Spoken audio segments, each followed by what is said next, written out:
I am so mad I could punch that person in the face. They talk badly about my family and my religion. They deserve to be crucified, dead, and buried. Have you ever made comments like these? What if you knew that these reactions can cause your unhappiness? What if you knew to really be happy, you must let go of everything? I said everything. This is Who Am I?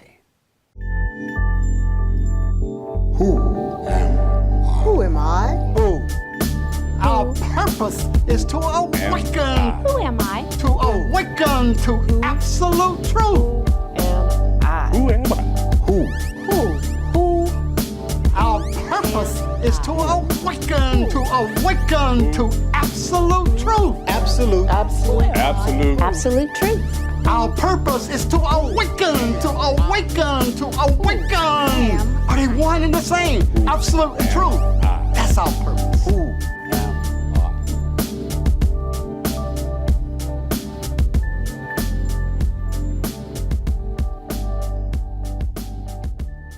All right, well, on the T's we said, let go everything. Everybody grabbed the wallet. No, you can't mean that, Well, in a sense I do, okay? I mean, we're looking at, we've been talking for the last few shows about attachments. What is it that you are attached to? And anything that you are attached to, you're saying that it's important. Okay, otherwise, why would you be attached to it? And you're also saying that there's a me who has a relationship with something, okay? It could be a thing, like an object, like your car, your house, or whatever, okay? Or, your mother, your father, your children, your spouse, whatever. Or it could be like a belief, all right? Like you believe in the Lord Jesus Christ. That's a you who's attached to a belief in something called a savior or whatever you want to call it, all right? But there is something called me who feels that I have some kind of relationship with something that is important to me, okay? Now, the question is, how did that come about, if it does, and is it true? Gloria and then Raphael. Oh, how does it come in? I'm not going to answer that one. Well, okay, well, whatever you want to answer, okay? It's like what I was going to is that it seems to me like the primary attachment that we're all attached to is that human identity and the personal identity. Okay. That I think I'm human. Uh-huh. And as a human, I have personal experiences. And from those experiences and from my what I've learned, I take on, that's my identity. That's my personal identity. Yeah. Now, So notice she's... I don't want to give that up, because like, what would I have if I gave that up? Right. Well, what would you? I'd have nothing, That's right. but then I'd have all. Yeah, that's right.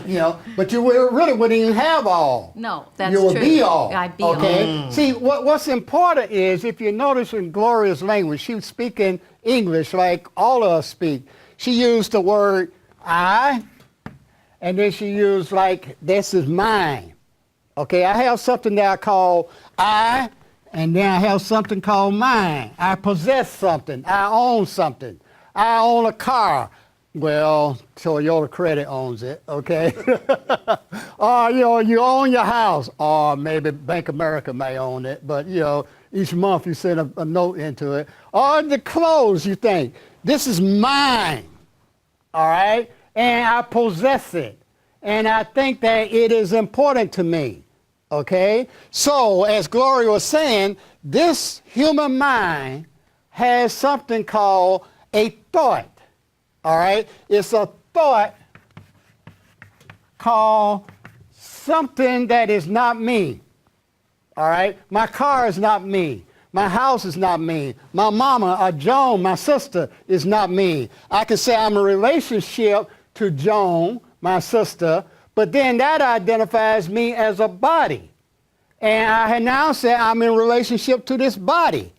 Okay, there's an I who came out of Ruth Carter and identified as a body. And then Ruth Carter told me there was a man called Robert Carter who was my father, right, Joan?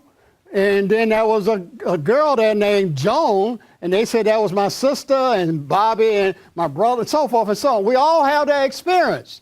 And we call that I, okay? And this I gets attached to things. I got attached to Ruth Carter because I had a body that was in Ruth Carter's body. And I called it my mother and me. We all have that. Right, Ball? You and Zavinia, right? Yep. So, you know, that's the human, as Gloria was saying, that's the human experience. But we're here to question that. Raphael, you were next, and then Jacques, you next. Dr. Carter, the question is that do I want it to be free? And you have to let go of all these emotions, such as attachments, egotistical self, and not only that, but even the fear. The fear, that's another emotion that is trouble because it's connected to the heart, and it is poison. It is poison. So we are not free, and we will never be free. We will never be happy if we don't let them go. The only way that we can resolve that problem is with awareness. And that awareness is practiced with, I would say, with consciousness, attention, paying attention to your awareness. Okay. Yeah. Fear. Now, you ask people to define it. Some people say it's fear of the false evidence appearing real. Okay. So, sort of acronym there. All right. That's one way some people define it. Okay. So fear really is all of this. Anything below this line. All right. Fear, how did Jesus say perfect love cast out fear? Here is perfect love. Okay? And here is fear. And it doesn't cast it out. All right? It's like light does not cast out darkness. Light, goes around. Where's darkness? Everybody's talking about darkness. Oh, they say it's over there. Light goes, there's no darkness over here. They can't coexist. Infinite light cannot know of an absence of itself, otherwise it wouldn't be infinite, okay? So fear is just simply, as Gloria was saying, this mind that thinks, okay? And as Raphael was saying, this is what humans do. I think, therefore I am, said Descartes. So yeah, and you're saying pay attention. This is what we are doing right now. We're trying to put our attention here rather than here, and they're trying, but we ain't gonna ever do it. But we are at least trying to peel that onion back, so to speak. Jacques, you were next. No, I was just saying that we get a lot of the identity from our parents and also from society as well. Sure. And after a while, we just practice these thought processes and they become natural, so we think that's who we are. Yes. Yeah, it's conditioning. Okay, I mean, any psychologist can tell you about, Pavlov and Skinner and all of them, all right? And they each had, classical and instrumental conditioning and stuff like that. But my society told you're wearing a suit right there now. How come you didn't put on a dress? I mean, you might cause some problems for yourself, okay? But you've been conditioned that men wear, the women now can wear, stuff like that. I don't think it got into where society said men wear dresses, No. Huh? Yeah, in Scotland.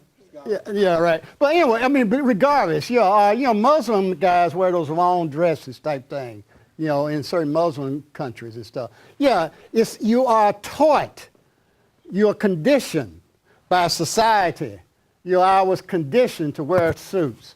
When Joan and I were growing up, I would get, cowboy guns for Christmas. Joan got dolls, although Joan didn't like to play with dolls too much, But, that's part of the conditioning process. Gloria. So you have a line drawn there between God's identity, human and personal identity. So it's like we're talking about that human identity is all those things. How do you bridge that line that represents separation from God's identity? That's interesting. Can I do that? Can I, as that little I, bridge that gap? That's interesting. Carol came up to me before the show, and she was, on a previous show, she had shared that she had a lucid dream. And anyway, she shared with me, that she's had some more insights since that lucid dream experience. Carol, would you want to, for the audience out there, kind of first share what the lucid dream was like and then your insights since then? Well, the lucid dream is when you are definitely aware that you're dreaming. And I realized when I mentioned it last time that I was the script writer. I wrote the script.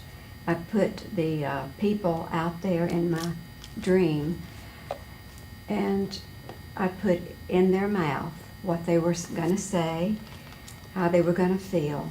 All of that was in part of that lucid dream. I was even in the dream itself also. And as maybe a few days later, maybe a week, I'm not sure, I got a little bit more insight on that lucid dream and the fact that I realized when I was laying in bed, my eyes were closed and I could see all of this. Well, the same thing is true in my dream here as I think of as Carol. My eyes are open, but so were the eyes open in the lucid dream of the people in the script. But the dreamer's eyes were closed, and with that, I realized that the eyes don't see, and the ears don't hear, and the body doesn't feel. I realized that all of that was coming from my mind, and it was being projected out there onto the body, or other bodies too, That's profound. That's very profound. See, she's now realizing the matrix here. See, we think we rely upon our five senses. That's what science does. Observable data, okay? I can see you. I can hear you, and so forth, all right? My five senses supposedly tell me there's a world outside of me, okay? And it appears that the world outside of me, comes into me, and I react to the world outside. What Carol is realizing in the lucid dream is all a projection of the mind, okay? If you're dreaming about the monster, that is, it looks like there's space and time, okay? That, I was dreaming the other night, and it looked like I was running up a hill, okay? And that was Alan Carter, who could feel the land underneath him, running up, a hill and getting tired. Okay, that was, I was getting sensory input in that dream to tell me it was real. Just like Carol was saying, she realized the senses were lying.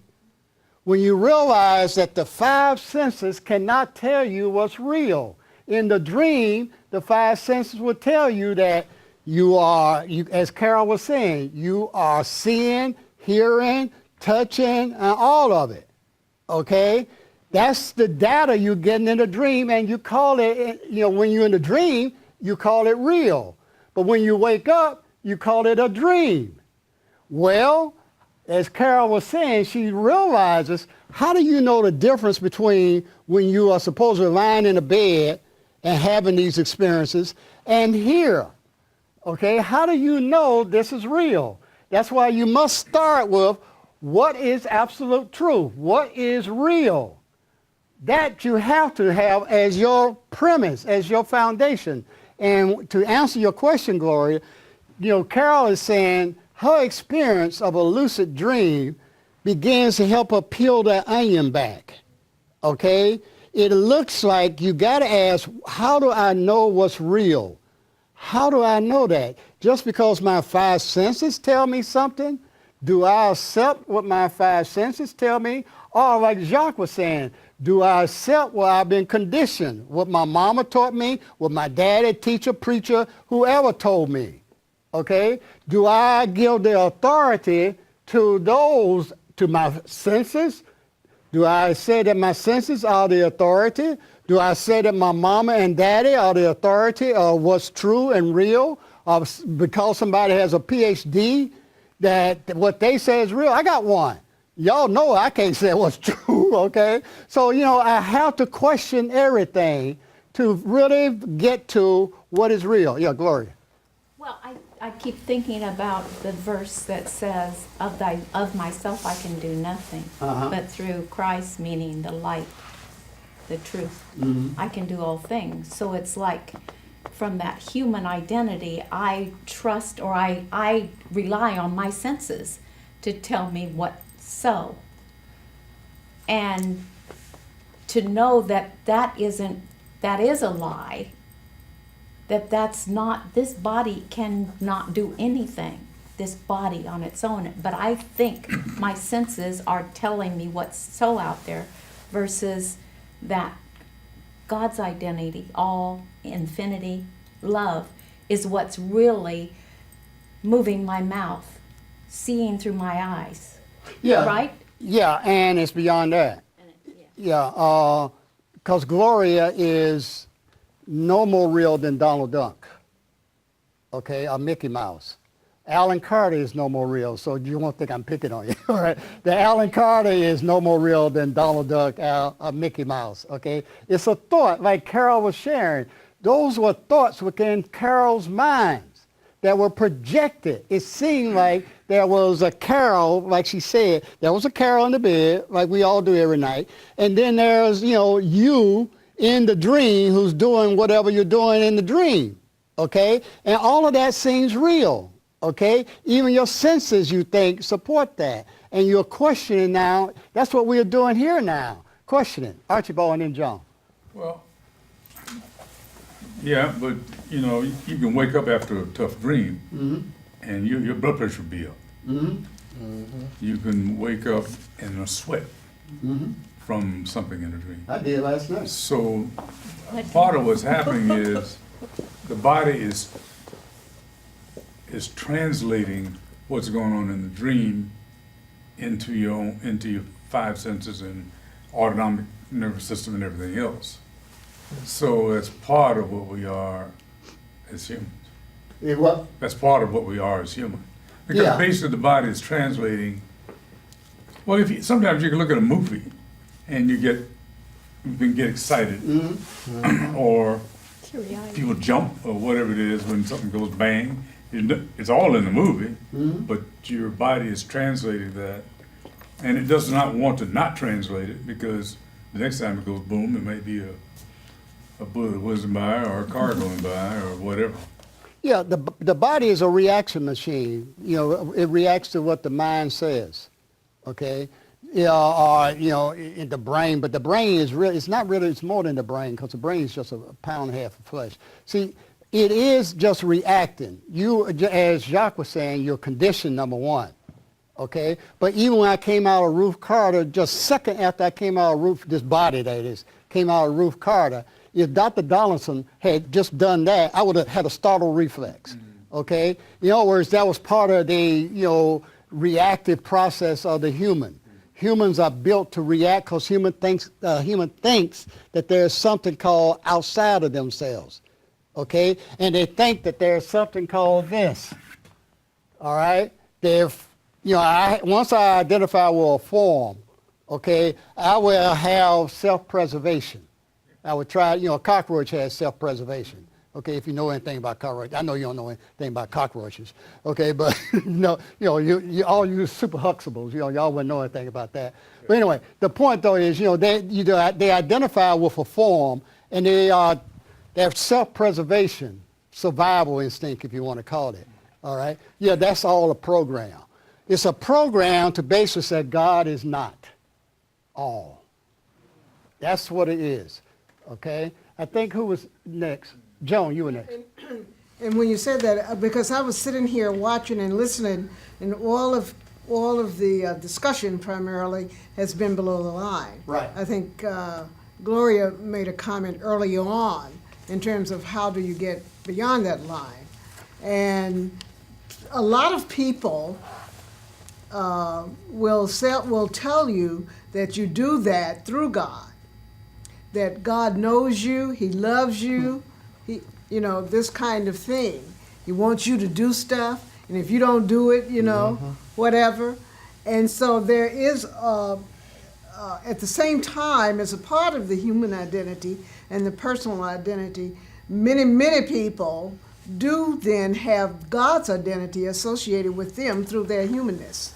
Yeah, but see, if you have a God who wants you to do something, that God is limited. Because there's you, and then there's a God, okay? And you're separate from that God. If He wants you to be a good person, to keep those 10 Commandments, okay? If Moses said that he talked to God, or God talked to him, then that God is separate from him. That's why you got to ask, who am I?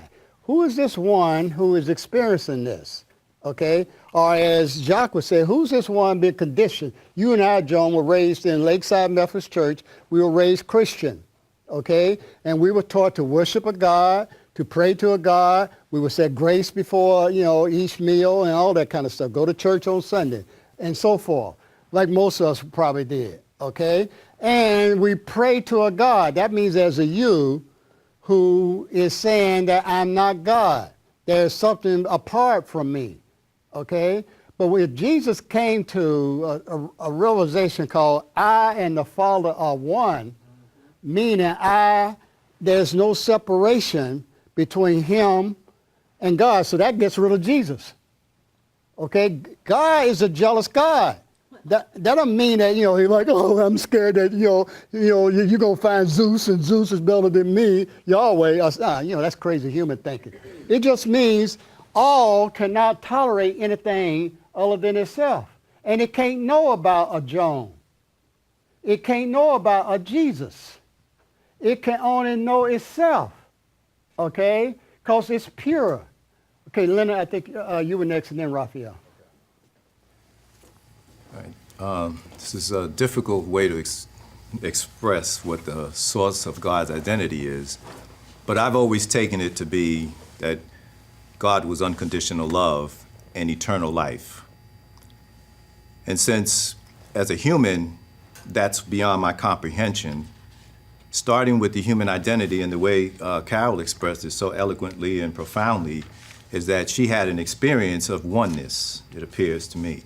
And I always thought love took us to oneness. And we always say God is indivisible, and it's even beyond oneness, and it's inexplicable. But what I'm trying to say is that I cannot explain it, but I'm going to try to give us that experience. Like, for instance, for me, I always thought my way to learn who God was through love, and to be as unconditionally loving as I could possibly be. And I know that when I have my children, that's the most that I've always felt, unconditional love for anyone. And so when I thought of God as being something other than me until I, quote unquote, understood it or surrendered a little differently to a different idea of who God is, as being indivisible, then I saw myself as the same love that God is. And so therefore I had to look inside myself and find out what it was that I was finding special so that it would limit me from being unconditionally loving. And when I realized that what was holding me down was the fact that I thought of separation as being real, until I understood that it cannot be real, is when I understood that love, when I loved someone, I was loving that other. And then when I started to find that my love was not with the other, it was with myself, it dispelled the fact that there were otherness, other than love. There's only love. There is nothing else. Yeah. We call the Judaic religions monotheistic, okay? They say that there's one God, okay? And that's why they have a lot of trouble with the Hindus, because they think the Hindus have multiple gods. Actually, that's not true, but anyway. The point, though, is this one word here, one. okay? It's not like monotheism means belief in one God. You got to get rid of that belief thing. It's just one, and that's love, or God. God, love are the same thing. God, love, one are the same thing. Now, once you, like I said, once I came out of Ruth Carter, I thought I came out of Ruth Carter, I identify as a body, okay? Once I identify as a body, then I will have a choice between male or female, for the most part. Okay, I know there's transgender and all that now, but for the most part, there are two types of bodies all over this world, okay? And so once I say I'm a body, then I say I'm a male, and then I go around and I look, there's a girl there called Sister, that she's not like my body, okay? A woman called Mother, Ruth Carter, and then there's another one called Robert Carter, he has a different body than Ruth Carter. Okay, and now I got something called two, which now means that we're having to one. Okay, so once I identify as a body, I will be down here. Okay, I will not be here. Okay, the body's got to go, but more important than the body going, the mind that thinks it's a body has to go, where really it never was. Okay, but because I think, I will think that I am somebody. A body that came out of a woman called my mother, all right? So, yes, this thing called one. Can the mind only know that there's one? The human mind can't. The human mind has to have another, okay? I see you. I see you. You are another. And then I say, I am me, I'm one, and you are another. So this goes back to your thing about God, me and God. You know, this relationship, supposedly, that I have with a God. That once you think you're in a relationship, I don't care, with a God, with a human, or whatever, with your mama, your daddy, your husband, your wife, your children, you have denied God. But that's because you think you're a human. You're here. The human does not want to be God. And I got to wind it up, okay? Because I'm a human, and I think time is real, okay? So we'll stop right here, and we will continue with this discussion, trying to see if there's something you're attached to that really keeps you tied into this identity called human.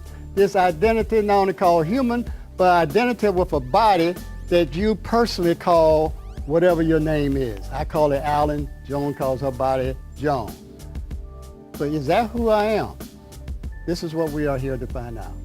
Thank you.